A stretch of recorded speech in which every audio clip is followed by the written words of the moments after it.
कि जिस तरीके से यहाँ ये नृत्य पेश किए जा रहे हैं, उसी तरीके से लोक गीतों के माध्यम से ये जो एक्सप्रेसवे है, ये ना सिर्फ लोगों के जीवन में खुशी लाएगा, ना लोगों के जीवन में बदलाव लाएगा, लेकिन किस तरीके से एक संस्कृति, एक कला का भी संगम होगा अलग अलग राज्यों की, अलग अलग जिलों की।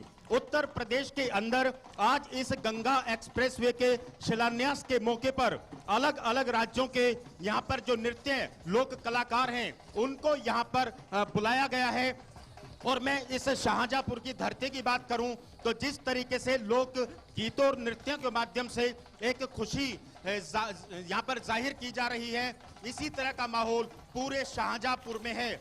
मैं अगर इस एक्सप्रेसवे की बात करूं जिसका शिलान्यास आज प्रधानमंत्री नरेंद्र मोदी शाहजहांपुर की धरती से करेंगे, तो ये 12 जिलों को जोड़ रहा है, 12 जिलों को जोड़ेगा। जब ये बनकर तैयार होगा, मेरठ से लेकर प्रयागराज तक, हम जानते हैं कि मेरठ के पास हरिद्वार पड़ता है, जो धर्म नगरी के नाम से जानते हैं। वहां पर 12 साल में कुंभ का आयोजन होता है और प्रयागराज के अंदर भी कुंभ का आयोजन होता है। अब धर्म नगरियों को जोड़ा जाएगा, अब जो है राज्यों को जोड़ा जाएगा, अलग अलग जिलों को जोड़ा जाएगा, और सबसे बड़ी बात है कि लोगों को जोड़ा जाएगा, चाहे वो कितनी दूरी पर रहते हो, उन दूरियों को कम किया जाएगा। अपने कैमरामैन सुमित नोडियाल के साथ अनुज यादव, डीडी न्यूज, शाहजहांपुर।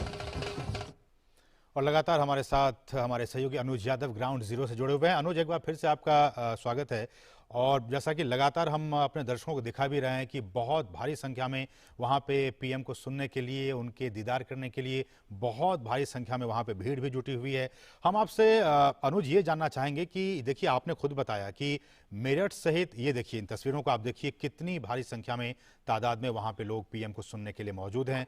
और न सिर्फ ये सुनेंगे, बल्कि आने वाले दिनों में जब इस एक्सप्रेसवे का निर्माण पूरा हो जाएगा तो यकीन मानिए इन लोगों की जो सामाजिक और आर्थिक जो स्थिति है उसमें भी काफी बदलाव होगा। हम इन तस्वीरों को लगातार आपको दिखा रहे हैं, लेकिन हमारे सहयोगी अनुज यादव इस वक्त जुड़े हुए। अनुज, जैसा कि हमने कहा कि जो लोग यहाँ पे इस कार्यक्रम में आए हैं, और खासकर जब आप कह रहे हैं कि ये जो गंगा एक्सप्रेसवे है वो 12 जिलों से होकर गुजर रहा है, तो इन 12 जिलों के जो लोग हैं, बाशिंदे हैं, उनकी इस एक्सप्रेसवे के बन जाने के बाद से उनकी सामाजिक स्थिति में किस तरह के बदलाव आपको आएंगे और उनकी आर्थिक स्थिति में किस तरह के बदलाव आएंगे, सोशियो इकोनॉमिक चेंजेस किस तरह से आने वाले दिनों में हम देख सकते हैं इन 12 जिलों के निवासियों के लिए?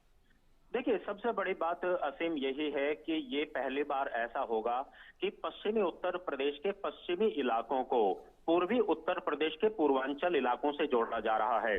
अभी तक अगर हम बात करें तो कनेक्टिविटी एक सबसे तो बड़ी समस्या उत्तर प्रदेश के अंदर रही थी, अगर हम पिछले एक दशक की बात करें। लेकिन पिछले 5 से 7 सालों के अंदर एक्सप्रेसवे का, हाईवेज का जाल बिछा दिया गया। देखिए, सबसे बड़ी बात यही है, जिस तरीके से आपने भी कहा, जब कोई एक्सप्रेसवे बनता है तो वो वाहनों की गति को नहीं बढ़ाता, बल्कि उन इलाकों की गति को, उन इलाके के व्यापार को, वहां रोजगार की संभावनाओं को भी बढ़ाता है। और सबसे बड़ी बात यही है, अगर आप मेरठ से ये एक्सप्रेसवे शुरू होगा, 594 किलोमीटर का सफर तय प्रयागराज तक पहुंचेगा। इस बीच के अंदर 12 जिले पड़ते हैं, चाहे मेरठ की बात करें, हापुड़ की बात करें, बुलंदशहर की बात करें, या फिर हम रायबरेली की बात करें, प्रतापगढ़ की बात करें। ये इलाके अब जो हैं, और देखिए इस तरह की बात कही भी जाती है कि उत्तर प्रदेश के अंदर चाहे हम राजनीति की बात करें या विकास की बात करें, वो पश्चिम से पूर्व की ओर चलता है। हम जानते हैं कि उत्तर प्रदेश के अंदर जब चुनाव होता है तो पश्चिम के इलाकों के अंदर ही होता है, और हम इस बात को भी जानते हैं जब सबसे बड़ी परियोजनाएं आती हैं तो वो पश्चिम से शुरू होती हैं और पूर्वांचल की तरफ जाती हैं। लेकिन पिछले 2 सालों के अंदर आप देखिए, पहली बार ऐसा हो रहा है कि पूर्वांचल में विकास की परियोजनाएं पहले गई। पूर्वांचल एक्सप्रेसवे का जो उद्घाटन प्रधानमंत्री नरेंद्र मोदी ने किया, सबसे बड़ा उदाहरण है। उसके बाद अब ये गंगा एक्सप्रेसवे, इसका शिलान्यास होगा, ये बन जाएगा 2024 से 25 के आसपास। हम दिल्ली से अगर मेरठ की बात करें तो वहां पहले से ही एक्सप्रेसवे बनकर तैयार है। और दूसरी सबसे बड़ी बात कि रैपिड मेट्रो, देश की पहली रैपिड मेट्रो भी दिल्ली से पश्चिमी उत्तर प्रदेश के इलाकों के मेरठ तक मिलने जा रही है, जिस पर कार्य बहुत तेजी से चल रहा है। कुल मिलाकर इससे न सिर्फ आर्थिक गतिविधियां बढ़ती हैं, बल्कि जो यहाँ के स्थानीय निवासी हैं उनको रोजगार मिलता है, इंडस्ट्रीज आती हैं, देखिए अच्छे हाईवेज होंगे, अच्छे एक्सप्रेसवेज होंगे, तो इन्वेस्टमेंट आएगा, बड़े बड़े उद्योगी यहाँ उद्योग धंधे लगेंगे। और उत्तर प्रदेश को आप जानते हैं कि बाकी राज्यों के अंदर आप जाइए तो उत्तर प्रदेश से लोग रोजगार के लिए दूसरे राज्यों में जाते हैं, पलायन करते हैं, लेकिन अब ऐसा नहीं होगा। आज जो आप तस्वीरों के माध्यम से इतनी बड़ी संख्या में लोगों को देख रहे हैं नासिम, ये सबसे बड़ी जो एक लोगों का सपना था, लोगों की जो उम्मीद थी, उन्हीं के इलाके में उनको रोजगार मिले, उन्हीं के इलाके के अंदर विकास की संभावनाएं बढ़े, यही सबसे बड़ी बात है। और आज प्रधानमंत्री एक बार फिर पूर्वांचल के बाद अगर हम बात करें तो पश्चिम के इलाकों को बहुत बड़ी सौगात आज इस गंगा एक्सप्रेसवे के माध्यम से देने जा रहे हैं, और लोग इसी बात को सुनने के लिए घंटों से इंतजार कर रहे हैं कि जिस तरीके से प्रदेश के अंदर आज विकास का कंपटीशन चल रहा है, अब शाहजहांपुर की धरती के लोग भी विकास को अपनी आंखों से देखेंगे, अपने सपनों को पूरा होता हुआ देखेंगे। अभी बिल्कुल अनुज, बहुत ही महत्वपूर्ण बातें आप कह रहे हैं, आप हमारे साथ बने रहिए। लेकिन अनुज, मेरा अगला सवाल ये भी होगा आपसे कि देखिए आज इत्तेफाकन आज अंतर्राष्ट्रीय जो प्रवासी दिवस है वो भी भारत सहित पूरे विश्व में मनाया जा रहा है, और आपने भी उन पलायन का जिक्र किया कि बहुत से लोग एक जगह से, एक राज्य से दूसरे राज्य पलायन करके जाते हैं अपनी आर्थिक स्थिति को ठीक करने के लिए, सामाजिक स्थिति को ठीक करने के लिए। देश के भीतर जब एक राज्य से दूसरे राज्य में लोग जाते हैं तो उसे इंटरनली डिस्प्लेस्ड पीपल कहते हैं, आईडीपीज कहते हैं। और जैसा कि आप खुद भी बता रहे थे कि पलायन जो है वो इन इलाकों की एक बहुत बड़ी समस्या है। लोग पश्चिमी यूपी की तरफ या फिर दिल्ली और मुंबई की तरफ जाते हैं, लेकिन कहीं ना कहीं इस एक्सप्रेसवे के बन जाने के बाद से ये जो पलायन है उस पर भी रोक लगने का काम होगा। देखिए, बिल्कुल आपने सही कहा, और सबसे बड़ी बात यही है, मैं अगर 90 के दशक की बात करूं, 80 के दशक की बात करूं, तो उत्तर प्रदेश से पलायन होता था अपराध के लिए। लोग अपराध के कारण अपने घरों को छोड़कर राज्यों के अंदर जाते थे, लेकिन उसके बाद अपराध धीरे धीरे खत्म हुआ और उत्तर प्रदेश से आज अपराध नाम की कोई चीज उत्तर प्रदेश के अंदर नहीं है। जब से अगर हम देखें उत्तर प्रदेश के मुख्यमंत्री योगी आदित्यनाथ बने हैं, अपराध खत्म हुआ तो लोगों का पलायन रुका, लोग अपने इलाकों में वापस आए दूसरे राज्यों से।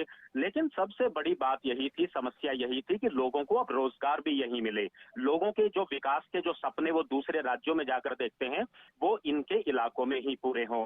और यही एक सबसे बड़ी बात है कि अब उत्तर प्रदेश के अंदर एक्सप्रेसवेज का जाल बिछ गया, उत्तर प्रदेश के अंदर एयर कनेक्टिविटी को बढ़ावा दिया गया, उत्तर प्रदेश के अंदर देश का सबसे बड़ा अंतर्राष्ट्रीय हवाई अड्डा जेवर में उसका शिलान्यास प्रधानमंत्री ने कुछ दिन पहले किया था। अब ये गंगा एक्सप्रेसवे कुल मिलाकर अगर हम पैन उत्तर प्रदेश की बात करें, जैसे पैन इंडिया की हम बात करते हैं, तो पैन यूपी की बात करें तो चारों तरफ से एक्सप्रेसवे से ये उत्तर प्रदेश अब जुड़ने जा रहा है। और उत्तर प्रदेश को असीम आप तो जानते हैं, न सिर्फ जनसंख्या के रूप में बल्कि भौगोलिक स्थिति में भी बहुत बड़ा प्रदेश है। उत्तर प्रदेश जितने इलाके तो हम देखें तो कई देश हैं, दुनिया के कई देश हैं।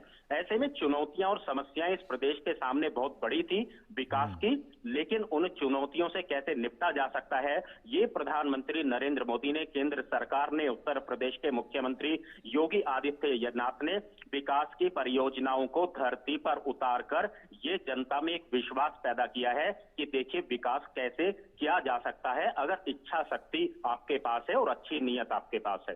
बिल्कुल अनुज, मैं कुछ बहुत ही इंटरेस्टिंग रिसर्च के साथ आया हूं और मैं चाहूंगा कि आपके साथ भी मैं साझा करूं। देखिए, ये जो 12 जिले हैं, जिन जिलों से होकर ये गंगा एक्सप्रेस पे गुजरेगा, वहां पे कहा जा रहा है कि एमएसएमईज जो हमारे छोटे मोटे जो उद्यम हैं उनका बहुत बड़ा जाल है इन तमाम जिलों में।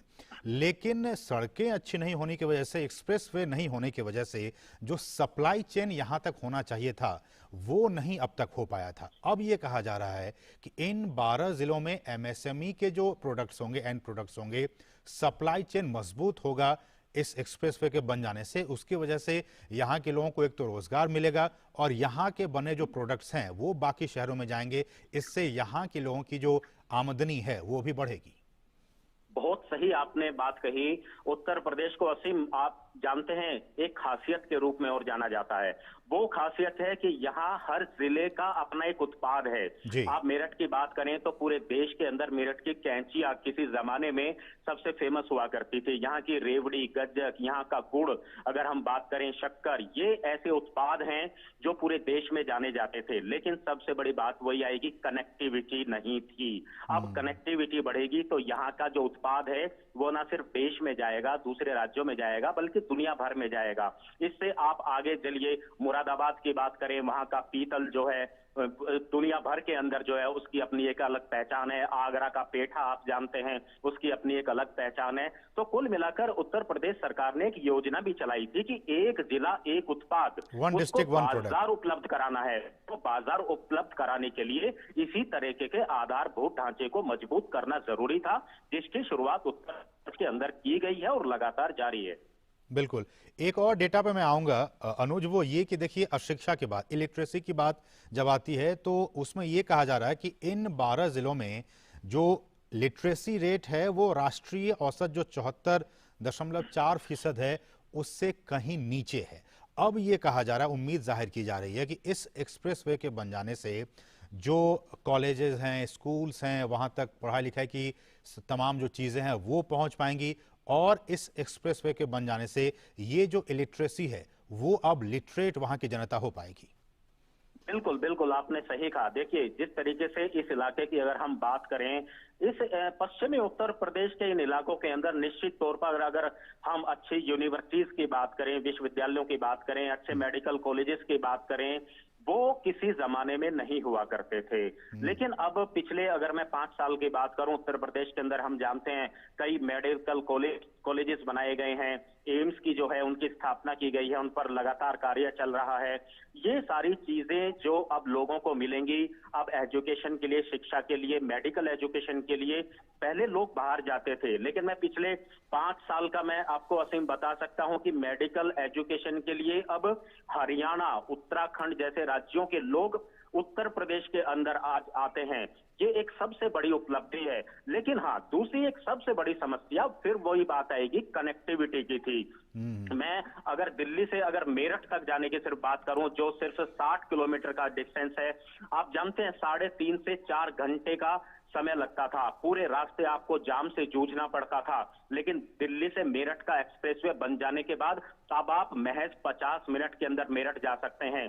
पहले अगर आपको दिल्ली से हरिद्वार या देहरादून जाना होता था तो 8 घंटे लगते थे, लेकिन अब आप 4 घंटे में जा सकते हैं। अगर आप दिल्ली से आप लखनऊ जाना चाहते हैं तो सिर्फ 5 घंटे में आप जा सकते हैं। और अगर आप अयोध्या, फैजाबाद और आप आजमगढ़ जाना चाहते हैं, जो बिल्कुल पूर्वी इलाका है उत्तर प्रदेश का, आप दिल्ली से महज 9 घंटे में जा सकते हैं। एक ये सबसे बड़ा बदलाव उत्तर प्रदेश देख रहा है, उत्तर प्रदेश की जनता देख रही है।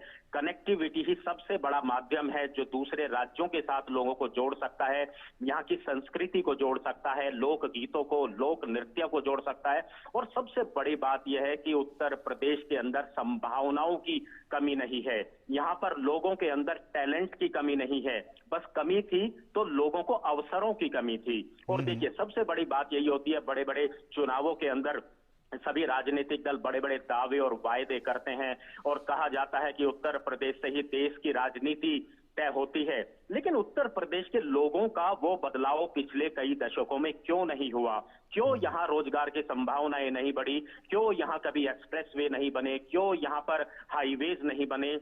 अब वो सारी बातें इस बात को दर्शाती हैं कि राजनीति के अंदर अगर किसी राजनेता के अंदर इच्छा शक्ति है, अच्छी नीयत है, तो बदलाव होता है, विकास का बदलाव होता है, विकास की रफ्तार बढ़ती है। और आज उत्तर प्रदेश पूरे देश के अंदर इस बात का गवाह बन रहा है कि देखिए विकास किस तरीके से और कम समय में होता है।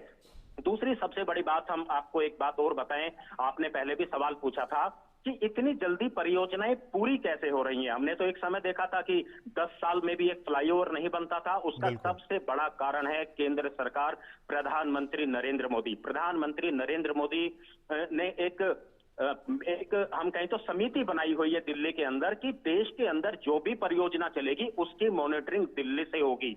और हम जानते हैं प्रधानमंत्री नरेंद्र मोदी महीने के अंदर जितनी देश के अंदर बड़ी परियोजनाएं चल रही हैं, एक प्रगति नाम की मीटिंग होती है जिसमें राज्य के मुख्य सचिव, बड़े अधिकारी, परियोजना से जुड़े अधिकारी सब जुड़े होते हैं और हर महीने उस परियोजना की जानकारी ली जाती है। उसके अंदर क्या समस्याएं आ रही हैं, उनको दूर कैसे किया जाएगा। और दूसरी सबसे बड़ी बात, सब विभागों को एक साथ जोड़ दिया गया है। कोई विभाग किसी दूसरे विभाग की अगर उसको एनओसी चाहिए तो पहले वर्षों लग जाते थे, सालों लग जाते थे, लेकिन अब ऐसा नहीं होता। सारे विभाग एक साथ बैठते हैं, केंद्र सरकार, राज्य सरकार के अधिकारी एक साथ बैठते हैं और परियोजना समय से पहले बन जाती है। इस बात का गवाह उत्तर प्रदेश रहा है। असीम नहीं, तो इस एग्जाम्पल के जरिए जो आपने तमाम उदाहरण गिनाए अनुज, उससे तो ये बात एक बार फिर से चरितार्थ हो रही है।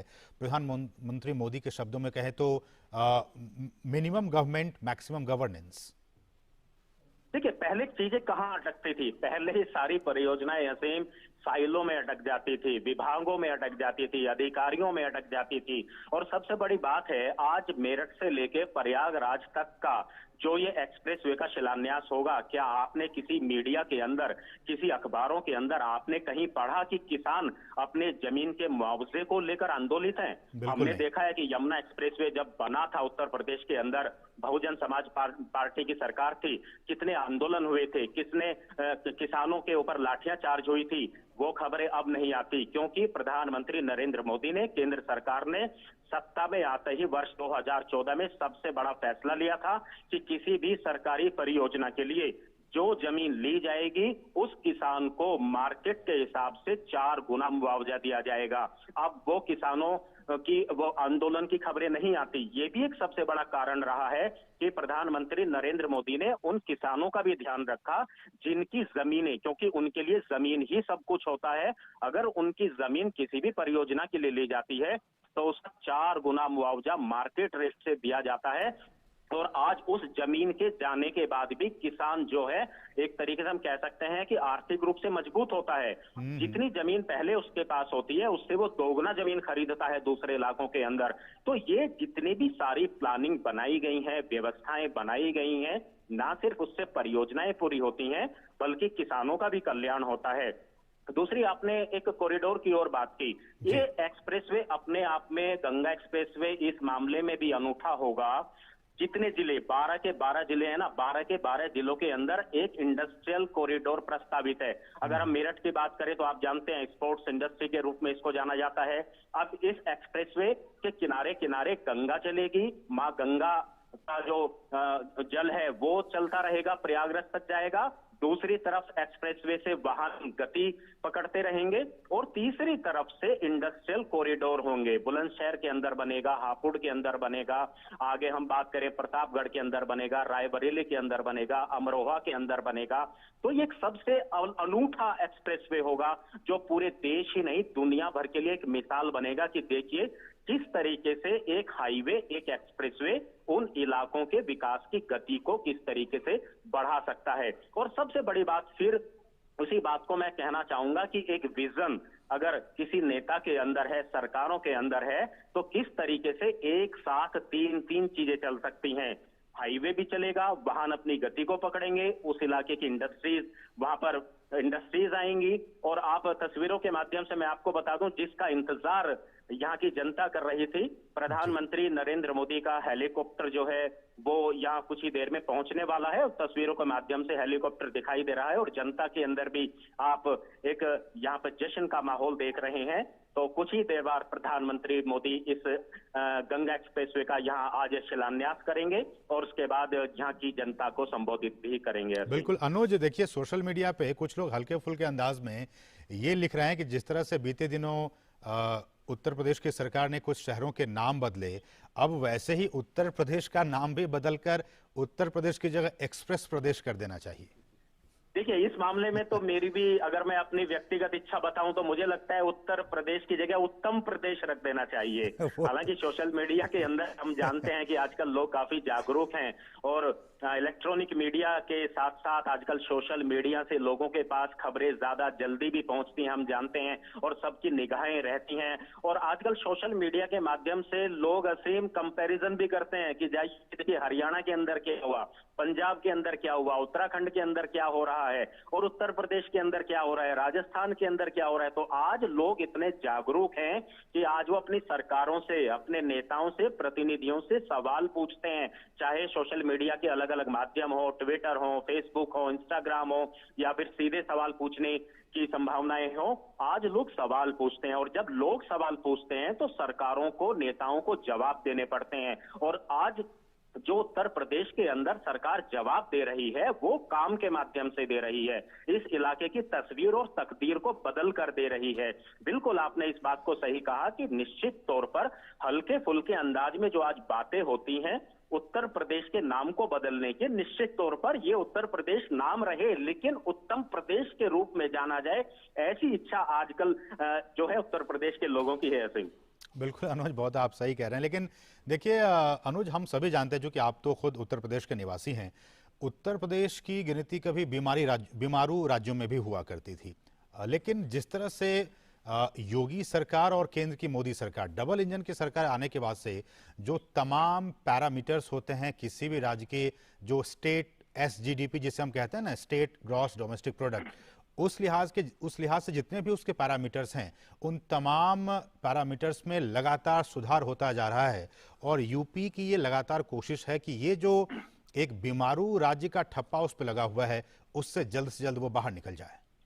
देखिए, बिल्कुल सबसे बड़ी बात यही है, मैंने आपको पहले भी कहा कि उत्तर प्रदेश को किस रूप में जाना जाता था। मैं उस बात का गवाह हूं, जब मैं बागपत के किसी गांव से पढ़ने के लिए मैं शहर मेरठ में आया, लेकिन मेरठ में भी वो सुविधाएं नहीं मिली तो मुझे दिल्ली आना पड़ा अपनी हायर एजुकेशन के लिए। वो समय लोगों ने देखा है, उस समय के युवाओं ने देखा है कि किस तरीके से उत्तर प्रदेश को, बिहार को बीमारू राज्य के रूप में माना जाता था। एजुकेशन के कोई अवसर नहीं थे, रोजगार के कोई अवसर नहीं थे, लोगों को या तो देश की राजधानी में आना पड़ता था, दिल्ली में, या दूसरे राज्यों में जाना पड़ता था। लेकिन सबसे बड़ा मुझे लगता है कि उत्तर प्रदेश का एक सौभाग्य ये भी रहा कि देश के अंदर एक राज्य विकास का मॉडल बना, वो राज्य गुजरात राज्य था। और हम जानते हैं कि प्रधानमंत्री नरेंद्र मोदी वहां 2 दशक से ज्यादा वहां के मुख्यमंत्री रहे, और गुजरात के उसी मॉडल को जब प्रधानमंत्री नरेंद्र मोदी ने बनारस की धरती को चुना, वाराणसी को चुना, काशी को चुना चुनाव लड़ने के लिए, उसी के बाद से उत्तर प्रदेश की तस्वीर बदलनी शुरू हो गई थी। और प्रधानमंत्री नरेंद्र मोदी ने सिर्फ अपने संसदीय क्षेत्र के लिए विकास की परियोजनाओं की शुरुआत नहीं की। हम जानते हैं कि वाराणसी आज से अगर 10 साल पहले आप जाएं तो गलियों का वाराणसी कहा जाता था, लेकिन आज वहां भी हाईवेज बनारस के अंदर आपको दिखाई देते हैं। उसी तरीके से आप पूरे उत्तर प्रदेश के अंदर देखें तो हाईवेज का जाल बिछा, एक्सप्रेसवेज का जाल बिछा, एयरवेज को बढ़ाया, एयरवेज की कनेक्टिविटी को बढ़ाया, और सबसे बड़ी बात है देश की पहली रैपिड मेट्रो भी उत्तर प्रदेश को मिलने जा रही है। 2024-25 तक उसको कंप्लीट करने का समय रखा गया है, लेकिन मैं जो तस्वीरें देखता हूं रैपिड मेट्रो की, पूरी उम्मीद की जानी चाहिए कि 2023 में उसका आधा हिस्सा पूरा हो जाएगा और 24 तक वो मेरठ में पूरा हिस्सा पूरा होगा। कुल मिलाकर आज इस गंगा एक्सप्रेसवे की बात करें, इसका भी 2024 से 25 तक इसको कार्य पूरा करने का लक्ष्य रखा गया है। लेकिन मैंने तो पिछली कई परियोजनाओं को देखा है जो समय से पहले बनकर तैयार हुई हैं, और निश्चित तौर पर गंगा एक्सप्रेसवे की जो सीमा रखी गई है इससे पहले बनकर तैयार होगा। लोगों को उससे पहले जो उम्मीद है वो पूरी होगी, और निश्चित तौर पर उत्तर प्रदेश जिस तरीके से आपने कहा कि विकास की जो एक दर देखें वो लगातार जो बढ़ रही है, अब उत्तर प्रदेश देश के उन राज्यों में शुमार हो जाएगा जो सबसे आर्थिक रूप से मजबूत होंगे, सबसे ज्यादा विकसित राज्यों में ये शुमार किया जाएगा। और ये एक, हम ये भी कहेंगे कि एक विकास का उत्तर प्रदेश भी मॉडल होगा। अभी तक गुजरात को माना जाता है देश का दूसरा राज्य उत्तर प्रदेश बनेगा, विकास का मॉडल बनेगा जो बाकी देश के राज्य भी अपनाएंगे और दुनिया के बाकी देश भी अपनाएंगे कि बिल्कुल। कितने कम समय में कितनी ज्यादा तेजी से कितनी बड़ी बड़ी परियोजनाओं को जमीन पर उतारा जा सकता है। बिल्कुल। अनुज, देखिए, आप तो उत्तर प्रदेश के मेरठ से बिलोंग करते हैं और मेरठ को एक ये बेनिफिट मिला कि वो दिल्ली एनसीआर के बिल्कुल पास है और वहाँ पे जो औद्योगिक गतिविधियाँ हो रही हैं उसका काफ़ी ज़्यादा फायदा मेरठ के और पश्चिम उत्तर प्रदेश के लोगों को मिला। लेकिन मेरा वही सवाल कि इस गंगा एक्सप्रेसवे के बन जाने से जो फायदा मेरठ और बाकी यहाँ के ज़िलों को मिला दिल्ली एनसीआर के पास होने का, वो अब इस एक्सप्रेसवे के बन जाने के बाद बाकी जो 11 ज़िले हैं उनको भी वो फायदा मिलेगा? बिल्कुल बिल्कुल, यही बात मैं आपको असीम बता रहा था कि विकास जब भी उत्तर प्रदेश से शुरू होता है तो वो पश्चिम से शुरू होता है, लेकिन कनेक्टिविटी के माध्यम से ये अभी तक संभव नहीं हो पाया था। गंगा एक्सप्रेसवे प्रयागराज तक जाएगा, मेरठ से प्रयागराज करीब करीब 600 किलोमीटर का ये डिस्टेंस होगा। जब एक्सप्रेसवे बनेगा, जब मेरठ से प्रयागराज तक कोई गाड़ी ही नहीं रुकेगी तो विकास कैसे रुकेगा? विकास भी इस एक्सप्रेसवे के माध्यम से उतनी ही रफ्तार से आगे बढ़ेगा। और हम जानते हैं कि प्रयागराज से लखनऊ 4 लेन से जुड़ चुका है। लखनऊ से हम बात करें तो अयोध्या, फैजाबाद का जो इलाका है वो जुड़ चुका है पूर्वांचल एक्सप्रेसवे से। आप आजमगढ़ जाइए, वहां 4 लेन का काम अभी चल रहा है, कुछ सालों के अंदर वो बनकर तैयार होगा। और फिर आजमगढ़ से सीधा बनारस, काशी की धरती। अब मैं आपको तीर्थ अगर नगरी के रूप में बताऊं तो बनारस की तीर्थ नगरी से लेकर प्रयागराज की तीर्थ धरती तक और वहां से हरिद्वार उत्तराखंड के अंदर तक पूरा ये एक्सप्रेसवे जो है बनकर तैयार होगा जब, तो ये इस रूप में भी आप इसको देखिए कि तीर्थ नगरियों को जोड़ दिया गया। तीर्थ नगरियों के माध्यम से टूरिज्म को बढ़ावा मिलेगा। लोग, पर्यटक जो हैं, पहले पर्यटक आते थे, हरिद्वार जाते थे, वो इस बात की हिम्मत कभी नहीं जुटा पाते थे कि वो प्रयागराज भी जाएं। जो प्रयागराज जाते थे वो इस बात की हिम्मत नहीं जुटा पाते थे कि वो काशी चले जाएं, काशी विश्वनाथ बाबा के दर्शन करें। लेकिन अब ऐसा नहीं होगा। 2 दिन के अंदर आप हरिद्वार से चलिए और बाबा विश्वनाथ के दर्शन आप 1 से 1.5 दिन के अंदर आप कर सकते हैं। 14 घंटे का समय लगता है हरिद्वार से बाबा विश्वनाथ काशी के दर्शन करने के लिए। ये एक सबसे बड़ा उदाहरण है कि किस तरीके से पश्चिम के साथ साथ पूर्वांचल के इलाकों में बदलाव देखा जाएगा। ये बात बिल्कुल आपने सही कही। देश की, क्योंकि राजधानी है, राष्ट्रीय राजधानी क्षेत्र है मेरठ और आसपास का इलाका, इन इलाकों के अंदर हमेशा विकास देखा गया, लेकिन पूर्वांचल के इलाके ये अनुज, मैं आपको रोकना चाहूंगा। हम ये सीधी तस्वीरें दिखा रहे हैं, प्रधानमंत्री नरेंद्र मोदी वहां पे पहुंच गए हैं और किस तरह से ये जो प्रोटोटाइप है आप देख सकते हैं कि ये किस तरह से एक्सप्रेसवे बनेगा और वो सारी चीजें देखिए। पीएम गति शक्ति, आपको याद होगा किस तरह से तमाम गंगा एक्सप्रेसवे का वॉक थ्रू का निरीक्षण करते हुए ये 594 किलोमीटर लंबा एक्सप्रेसवे है। 12 जनपदों से होकर यह गुजरेगा। पश्चिमी उत्तर प्रदेश को पूर्वी उत्तर प्रदेश से जोड़ेगा, उसमें सेतु का कार्य करेगा। आप देख सकते हैं माननीय प्रधानमंत्री महोदय वॉक थ्रू पर मेरठ, हापुड़, बुलंदशहर, अमरोहा, संभल, बदायूं, शाहजहांपुर, हरदोई, उन्नाव, रायबरेली, प्रतापगढ़ से होते हुए ये प्रयाग पर समाप्त होगा।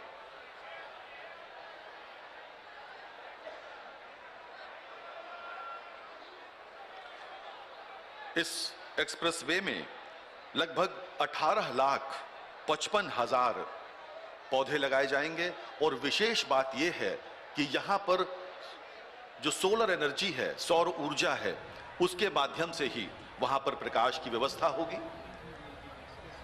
आपको जानकर बेहद आश्चर्य होगा कि जब पूरे देश में कोरोना की लहर पीक पर थी, उस समय गंगा एक्सप्रेसवे परियोजना में 4 माह के अंदर 90% से अधिक भूमि क्रय कर ली गई थी और आज 94% से अधिक भूमि का अधिग्रहण हो चुका है। बहुत बारीकी के साथ माननीय प्रधानमंत्री महोदय गंगा एक्सप्रेसवे के बारे में जानकारी हासिल कर रहे हैं। यह एक्सप्रेसवे 6 लेन का होगा, जो बाद में 8 लेन तक विस्तारित किया जा सकता है। उत्तर प्रदेश एक्सप्रेस प्रदेश के रूप में उभर कर सामने आ रहा है। गति शक्ति की जो योजना है पूरे देश में जो चल रही है, उत्तर प्रदेश उसमें एक अग्रगण्य राज्य के रूप में उभर कर सामने आ रहा है।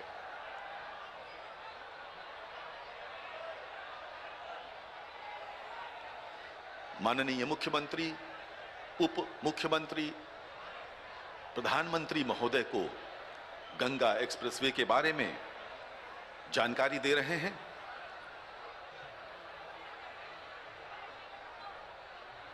इस एक्सप्रेसवे पर प्रवेश और निकासी हेतु 17 स्थानों पर इंटरचेंज की सुविधा दी जा रही है और परियोजना के आसपास के गांव के निवासियों को सुगम आवागमन उपलब्ध हो, इसके लिए स्टैगर्ड रूप में सर्विस लेन्स का भी प्रावधान किया गया है। यह विशेष बात है।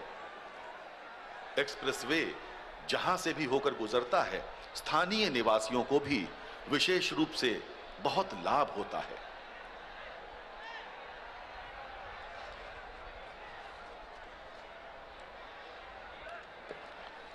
वॉक थ्रू पर हैं प्रधानमंत्री महोदय, शीघ्र ही मंच पर पधारने वाले हैं।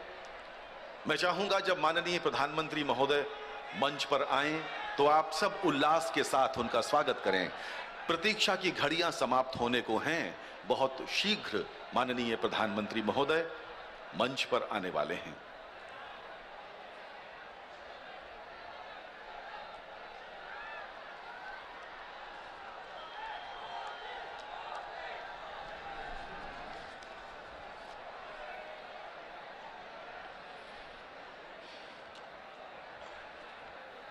कार्यक्रम की गरिमा को हमें बनाए रखना है।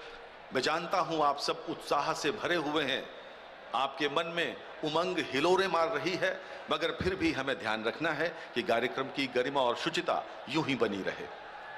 बहुत शीघ्र प्रधानमंत्री महोदय का आगमन मंच पर हो रहा है। मुख्य मंच पर स्वागत के लिए तैयार हो जाइए।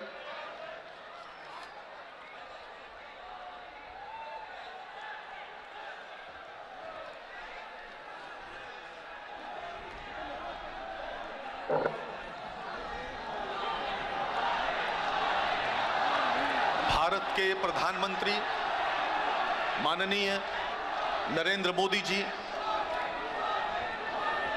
मंच की ओर शनैः शनैः आ रहे हैं। बहुत शीघ्र वो आपके सामने होंगे।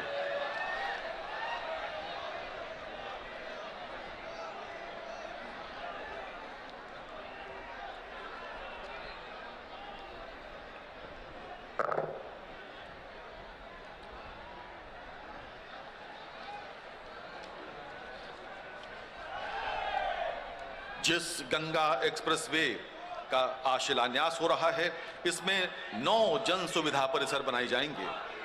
इसके अलावा इस परियोजना की जो कुल अनुमानित लागत है वो लगभग 36,230 करोड़ रुपए है। मैं आपको बता चुका हूं कि 94% जमीन इसके लिए अधिग्रहित हो चुकी है। बहुत शीघ्रता के साथ इस कार्य को आगे बढ़ाया जाएगा।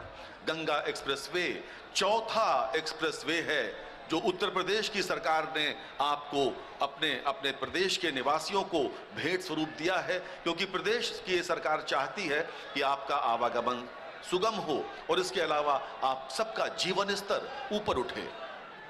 Purvanchal expressway, Bundelkhand expressway, Gorakhpur link expressway के बाद अब चौथा एक्सप्रेसवे गंगा एक्सप्रेसवे उत्तर प्रदेश में, जिसका शिलान्यास आज देश के यशस्वी प्रधानमंत्री श्री नरेंद्र मोदी के कर कमलों द्वारा होना है।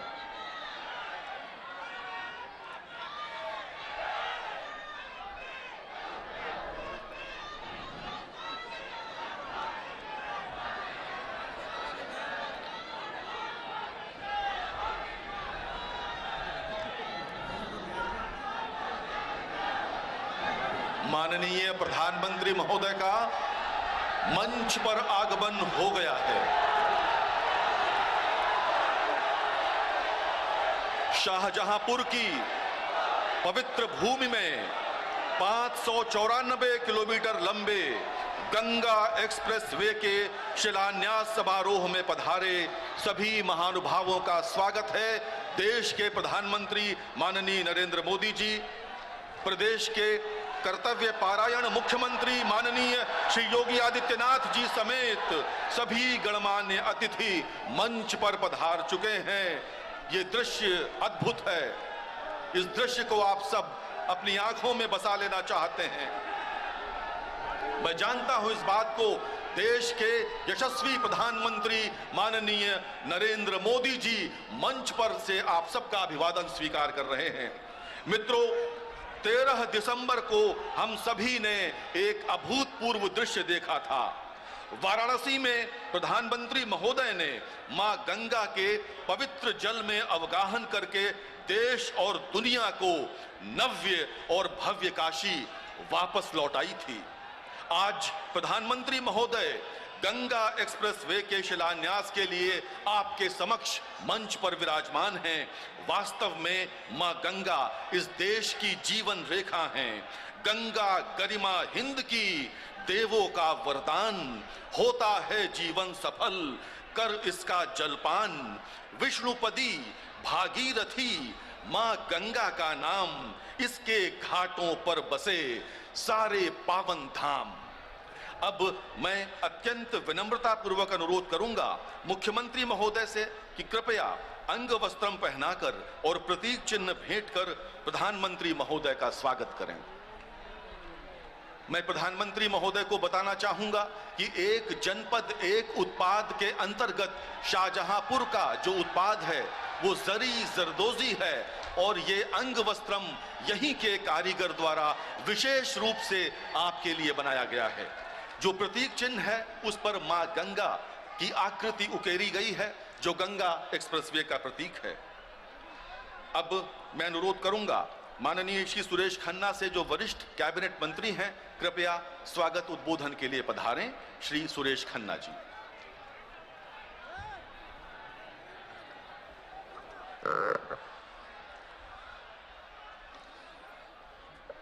बहुत बहुत धन्यवाद।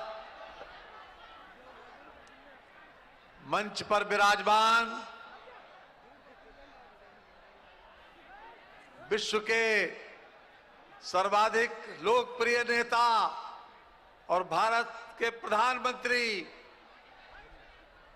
आदरणीय नरेंद्र मोदी जी, जो भौतिकवादी युग में आध्यात्मिक स्तर पर जीने वाले महान कर्मयोगी, जाति धर्म और वर्ग संकीर्णता से बहुत ऊपर जीवन पर्यंत निर्माण की प्रक्रिया में संलग्न शैक्षिक कुरुक्षेत्र के भीष्म पितामह और द्रोणाचार्य के समान महान लक्ष्य साधक, देश के सामने चुनौतियों का बखूबी समाधान करने वाले, गरीबों की स्थिति में आमूल चूल परिवर्तन करने वाले और देश का स्वाभिमान, देश का प्राइड लौटाने वाले जन जन के नेता आदरणीय नरेंद्र मोदी जी का हम शाहजहांपुर की शहीदों की धरती पर स्वागत और अभिनंदन करते हैं। बहनों और भाइयों, इसके साथ ही यशस्वी मुख्यमंत्री योगी आदित्यनाथ जी, उप मुख्यमंत्री श्री केशव प्रसाद मौर्य जी, हमारे केंद्रीय मंत्रीगण श्री BL वर्मा जी, श्री मेघवाल जी, श्री संतोष गंगवार जी, श्री महाना जी जो हमारे औद्योगिक विकास मंत्री हैं, श्री महेश गुप्ता जी, श्री नितिन अग्रवाल जी, मंच पर विराजमान श्री अरुण सागर जी, हमारे सांसद श्री जयप्रकाश रावत जी, श्री संघप्रिय मित्रा जी, हमारे शाहजहांपुर जनपद के सभी विधायक, लखीमपुर खीरी, सीतापुर, हरदोई और बदायूं से आए हुए सभी माननीय सांसदगण, विधायकगण का आज की इस सभा में हम स्वागत और अभिनंदन करते हैं। बहनों और भाइयों, मैं सबसे पहले माननीय प्रधानमंत्री जी का विशेष रूप से धन्यवाद देता हूं कि उन्होंने सबसे लंबे एक्सप्रेसवे जो 594 किलोमीटर के लंबे एक्सप्रेसवे जो मेरठ से प्रारंभ होकर प्रयागराज तक जाएगा, उसका शिलान्यास करने के लिए हमारी शहीदों की धरती शाहजहांपुर जनपद को चुना है। इसके लिए शाहजहांपुर की जनता की ओर से मैं हृदय से अभिनंदन करता हूं, उनका स्वागत करता हूं। बहनों और भाइयों, देश के सामने उन्होंने जितनी समस्याएं थी उन सबका निराकरण करने में हीला हवाला नहीं किया। चाहे कश्मीर की धारा 370 हो और चाहे राम मंदिर का मामला हो और चाहे बनारस का काशी विश्वनाथ मंदिर हो, उन्होंने हिंदुस्तान का 1000 साल के बाद प्राइड लौटाला है। यह हमारे सबके लिए गर्व की बात है। आज इस गंगा एक्सप्रेसवे के माध्यम से पूरे उत्तर प्रदेश में विकास का एक नया अध्याय जुड़ेगा, एक नई कड़ी जुड़ेगी। लेकिन शाहजहांपुर, बदायूं और हरदोई का ये विशेष रूप से सौभाग्य है जहां से ये गंगा एक्सप्रेसवे गुजरेगा और जहां पर ये रोजगार के अवसर सृजित करेगा। जिन लोगों की जमीनें गई हैं उन लोगों के लिए एक नया अवसर मिलेगा, उनको विकास में की कड़ी में जुड़ने के लिए, और ये पूरे हमारी आर्थिक गतिविधियों को मजबूत करेगा। और ये उत्तर प्रदेश में विकास के लिए जो दो प्रमुख चीजें चाहिए, कम्युनिकेशन सिस्टम और ट्रांसपोर्टेशन सिस्टम। ये ट्रांसपोर्टेशन सिस्टम को मजबूत करने के साथ साथ हमारे ट्रांसपोर्टेशन में कम समय में, कम खर्चे में हमको गंतव्य स्थान तक पहुंचाने में मदद करेगा। आज मैं फिर से एक बार इस शहीदों की धरती पर अपने सभी प्रधानमंत्री जी के साथ सभी आए हुए लोगों का और जो दूर दूर से लोग आप लोग जो आए हैं उनका भी स्वागत और अभिनंदन करते हुए अपनी बात को समाप्त करता हूं। बहुत बहुत धन्यवाद। धन्यवाद मंत्री महोदय। और अब मैं आमंत्रित कर रहा हूं अवस्थापना मंत्री और एवं औद्योगिक विकास मंत्री माननीय श्री सतीश महाना जी को कृपया उद्बोधन के लिए पधारें।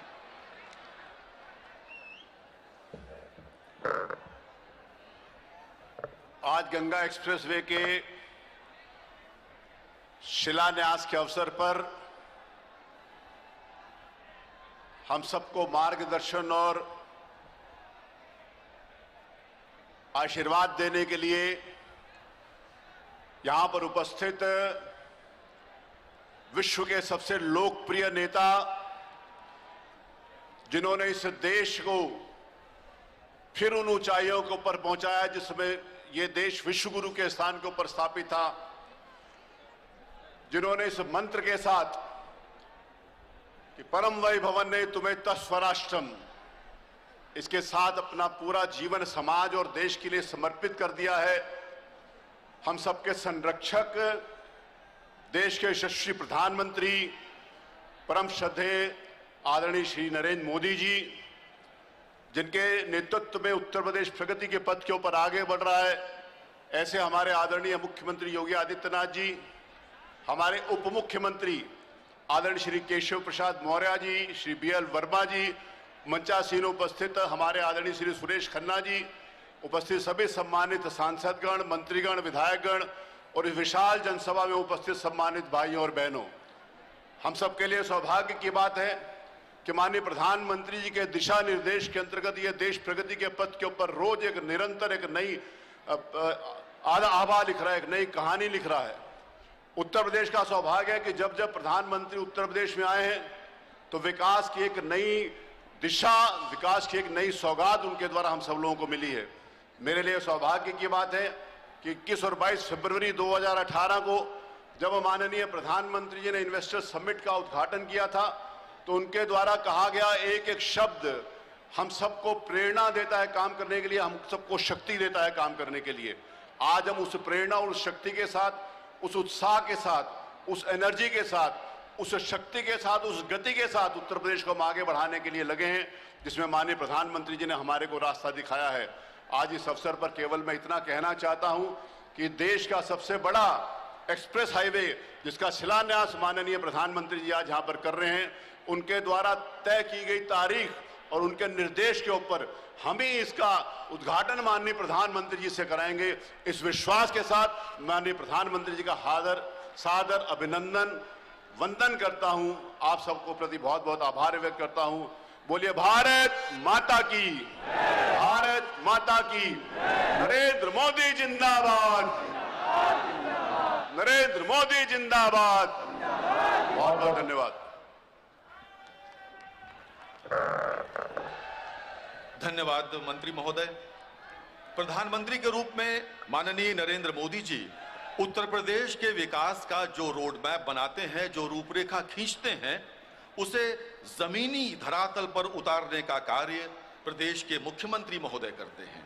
राज्य और केंद्र के इसी सम्मिलित अनुष्ठान को डबल इंजन की सरकार की शक्ति के रूप में हम पहचानते हैं। अब मैं अत्यंत विनम्रता के साथ अनुरोध कर रहा हूं उत्तर प्रदेश के मुख्यमंत्री माननीय श्री योगी आदित्यनाथ जी से, कृपया अपने उद्बोधन हेतु पधारें। माननीय मुख्यमंत्री महोदय।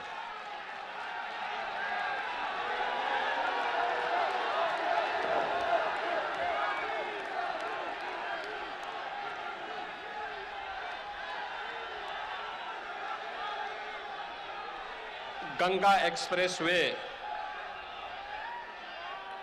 के आज के इस शिलान्यास कार्यक्रम में शाहजहांपुर की इस क्रांति की भूमि पर अपना मार्गदर्शन प्रदान करने के लिए यहां पर उपस्थित आदरणीय प्रधानमंत्री जी, उत्तर प्रदेश सरकार में मेरे वरिष्ठ सहयोगी उप मुख्यमंत्री श्री केशव प्रसाद मौर्य जी, प्रदेश सरकार के ही मंत्री श्री सुरेश कुमार खन्ना जी, श्री सतीश महाना जी, श्री जितिन प्रसाद जी, केंद्रीय मंत्री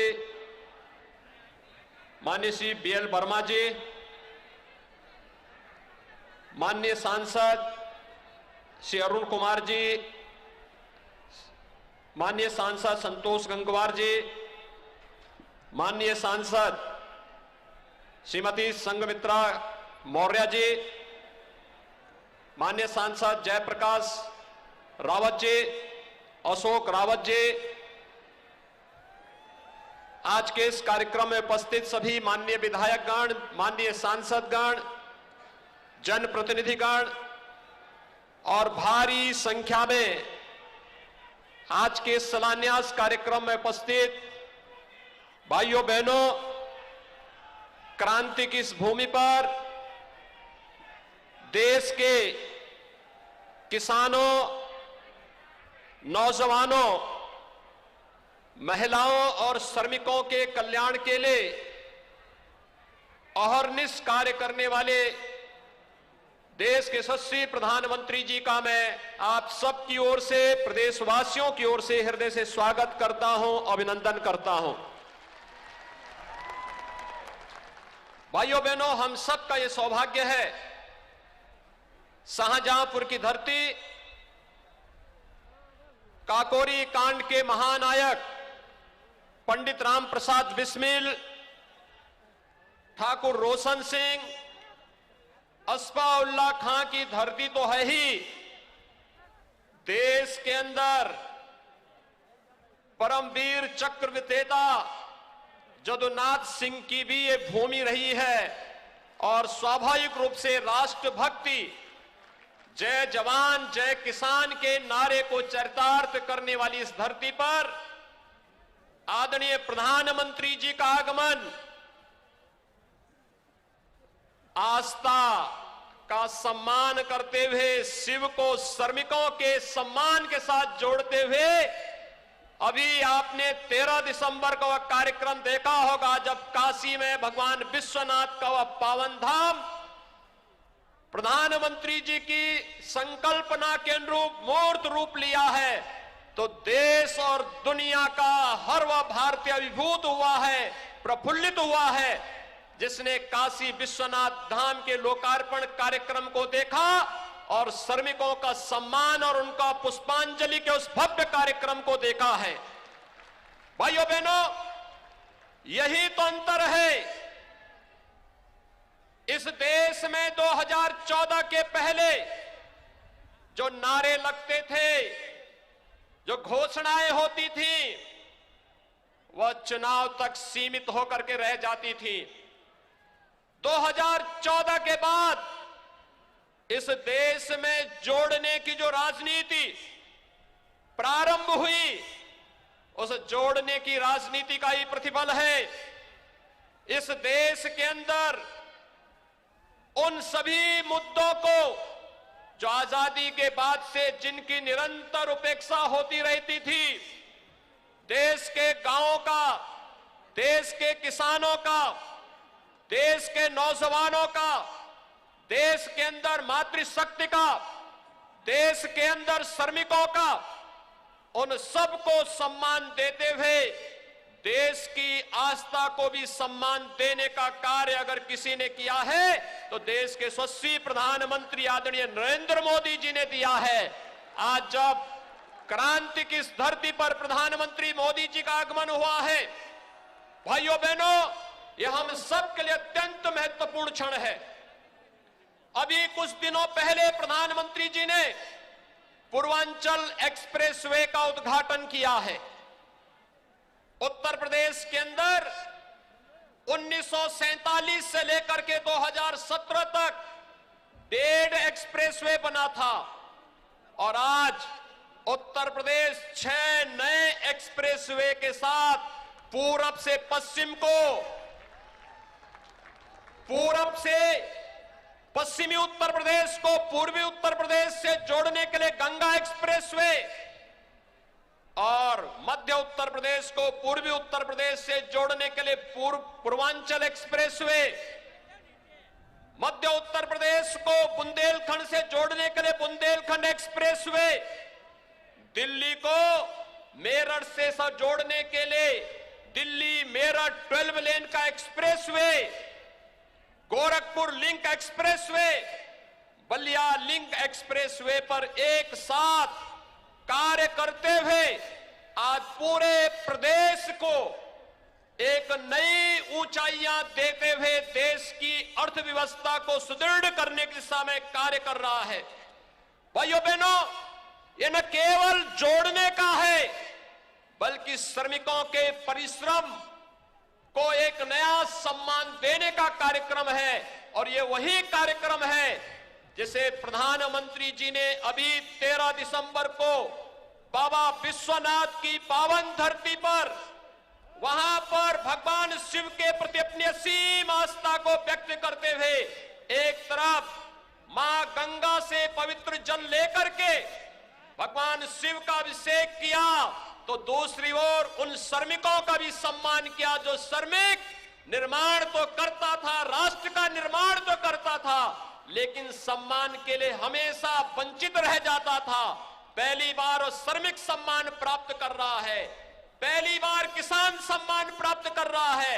और प्रयागराज में भी आपने देखा होगा, कुंभ के अवसर पर स्वच्छ कुंभ की परिकल्पना को साकार करने वाले उन स्वच्छता कर्मियों के भी पाद प्रक्षालन का कार्यक्रम आजादी के बाद पहली बार देश के प्रधानमंत्री को करते हुए देश ने देखा है।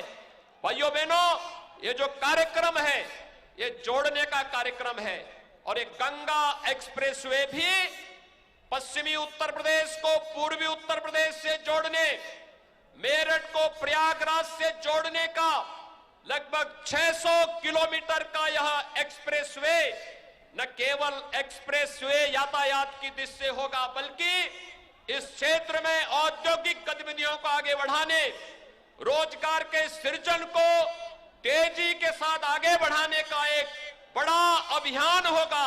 और उस अभियान के क्रम में जहां पर जो जनपद इससे जुड़ने जा रहे हैं, मेरठ, हापुड़, बुलंदशहर, अमरोहा, संभल, बदायूं, शाहजहांपुर, हरदोई, उन्नाव, रायबरेली, प्रतापगढ़ होते हुए यह एक्सप्रेसवे प्रयागराज को जोड़ेगा, दूरी को कम करेगा और आपसी दूरी को ही नहीं बल्कि दिलों को जोड़ने का कार्य भी करेगा।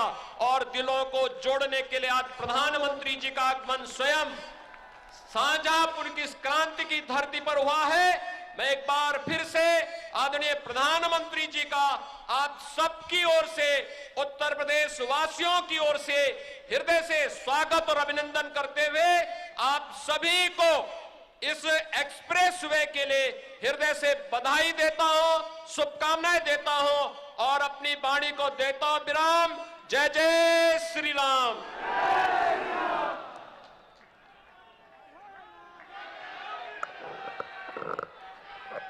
धन्यवाद माननीय मुख्यमंत्री महोदय।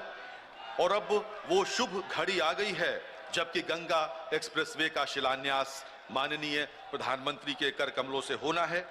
मैं अनुरोध करूंगा माननीय प्रधानमंत्री महोदय से कि कृपया बटन दबाकर शिलापट का अनावरण करें।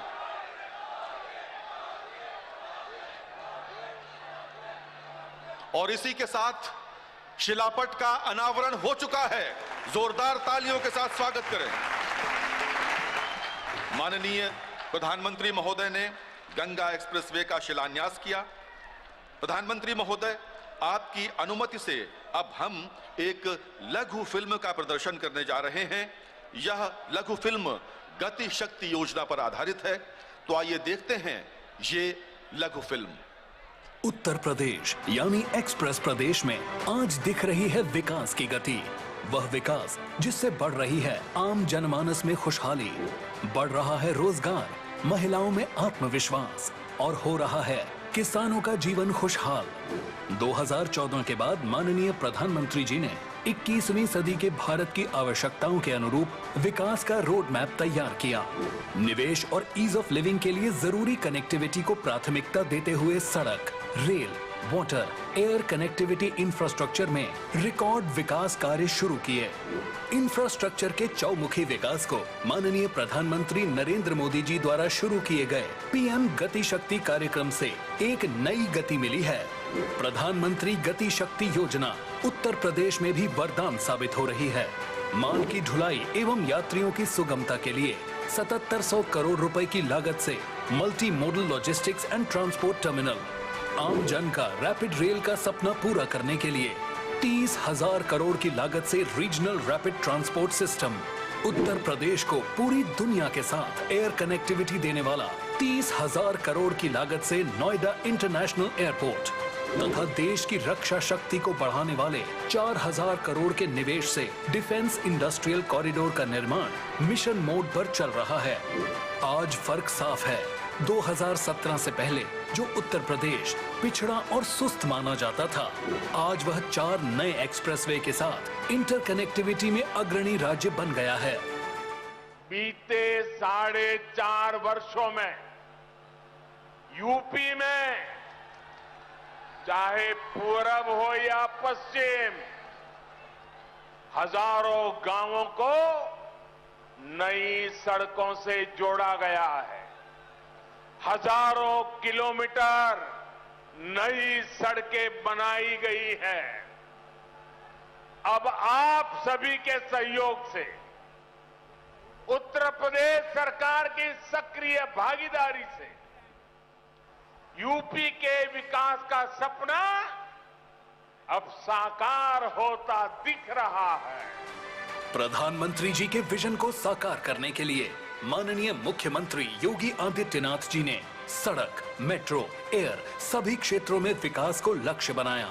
पूर्वांचल की छवि बदलने वाला पूर्वांचल एक्सप्रेसवे, बुंदेलखंड के विकास की गति बढ़ाने वाला Bundelkhand expressway, Gorakhpur link expressway और इसी कड़ी में अब जुड़ रहा है प्रदेश का सबसे लंबा एक्सप्रेसवे गंगा एक्सप्रेसवे। 36,000 करोड़ की लागत से बनने वाला 594 किलोमीटर लंबा गंगा एक्सप्रेसवे उत्तर प्रदेश के मेरठ, हापुड़, बुलंदशहर, अमरोहा, संभल, बदायूं, शाहजहांपुर, हरदोई, उन्नाव, रायबरेली, प्रतापगढ़ और प्रयागराज को राज्य की राजधानी के साथ साथ राष्ट्र की राजधानी से भी जोड़ेगा और रोजगार एवं स्थानीय उद्योगों को बढ़ावा देकर तेजी से विकास करेगा। गंगा एक्सप्रेसवे प्रदेश के किसानों के लिए भी सौगात साबित होगा। वह अपने कृषि उत्पाद और फसलों जैसे धान, गन्ना, दलहन, तिलहन, फल, सब्जी, खाद्य प्रसंस्करण एवं दुग्ध उत्पादों को पूरे उत्तर प्रदेश के साथ देश के सभी बड़े बाजारों तक पहुंचा सकेंगे और उनके जीवन में विकास के नए रास्ते खुलेंगे। जहां पहले उत्तर प्रदेश के पूर्वी छोर से पश्चिमी छोर का सफर 12 से 14 घंटे का होता था, वहीं गंगा एक्सप्रेसवे बनने से यह सफर मात्र 6 घंटे में पूरा किया जा सकेगा। ग्रामीण क्षेत्रों में कनेक्टिविटी बढ़ने से गांव के साथ साथ प्रदेश की अर्थव्यवस्था को भी मजबूती मिलेगी। एक्सप्रेसवे के दोनों ओर राइट ऑफ वे का निर्माण भी कराया जाएगा, जिस पर सौर ऊर्जा सिस्टम स्थापित कर परियोजना के लिए ऊर्जा उपलब्ध कराई जाएगी। सड़क के बीचों बीच यूटिलिटी डक्ट का निर्माण भी कराया जाएगा, जिससे भविष्य में किसी भी प्रकार की यूटिलिटी स्थापित करने के लिए सड़क की खुदाई नहीं करनी पड़ेगी। एक्सप्रेसवे पर प्रवेश व निकासी के लिए इंटरचेंज की सुविधा तथा आवश्यक जगहों पर आरओबी, छोटे बड़े पुल एवं अंडरपास का निर्माण भी कराया जाएगा। एक्सप्रेसवे के आसपास इन्वेस्टमेंट पार्क, कारखाने भी स्थापित किए जाएंगे और सघन वृक्षारोपण किया जाएगा। साथ ही जन सुविधा केंद्रों तथा स्थानीय लोगों की सुगमता के लिए स्टैगर्ड सर्विस रोड का निर्माण भी होगा।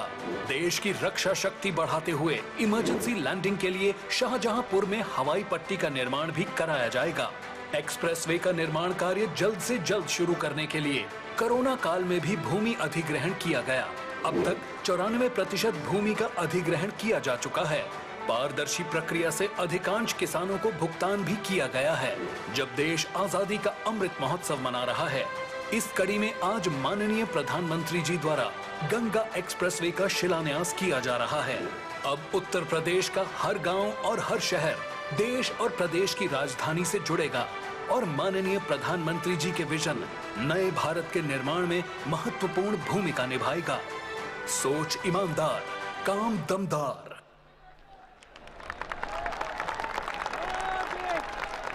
साथियों, आज का दिन हम भारतवासियों के लिए अत्यंत विशेष है। मैं आप सबको बताना चाहता हूं कि अभी कल ही भूटान ने अपने राष्ट्रीय दिवस के अवसर पर हमारे प्रधानमंत्री महोदय को भूटान का सर्वोच्च नागरिक सम्मान देने की घोषणा की है।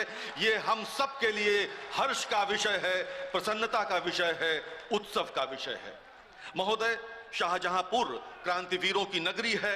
ये ठाकुर रोशन सिंह, पंडित राम प्रसाद बिस्मिल और अशफाक उल्लाह खां की नगरी है। और अब मैं आमंत्रित कर रहा हूं पुरानी स्मृतियों को नए बदलाव के साथ देखने का मंत्र देने वाले, पूरे भारत देश में विकास की क्रांति की अलख जगाने वाले लोकप्रिय राजनेता और प्रधानमंत्री माननीय श्री नरेंद्र मोदी जी को कि कृपया यहां उपस्थित जन समुदाय को संबोधित करें। माननीय प्रधानमंत्री महोदय।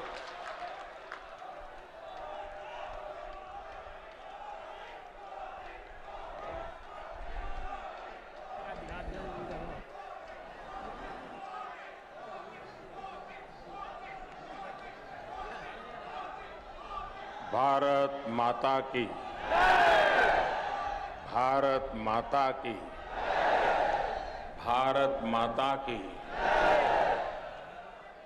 श्री बाबा विश्वनाथ और भगवान परशुराम के चरणन मां हमारो प्रणाम। जय गंगा मैया की। हर हर गंगे।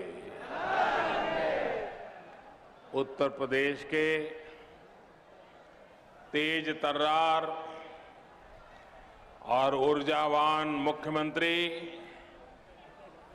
योगी आदित्यनाथ जी, उप मुख्यमंत्री केशव प्रसाद मौर्य जी, केंद्रीय मंत्रिमंडल में मेरे साथी बीएल वर्मा जी, संसद में मेरे सहयोगी संतोष गंगवार जी, यूपी सरकार में मंत्री सुरेश कुमार खन्ना जी, सतीश महाना जी, जितिन प्रसाद जी, महेश चंद्र गुप्ता जी, धर्मवीर प्रजापति जी, संसद के मेरे अन्य सहयोगी गण, यूपी विधानसभा और विधान परिषद के अन्य साथी, पंचायत सदस्य और विशाल संख्या में पधारे मेरे प्यारे भाई और बहनों, काकोरी से क्रांति की अलग जगाने वाले वीर शहीद क्रांतिकारी राम प्रसाद बिस्मिल, अशफाक उल्लाह खान और रोशन सिंह का हम हाथ जोड़ के नमन कतई उनके पांव छुअतई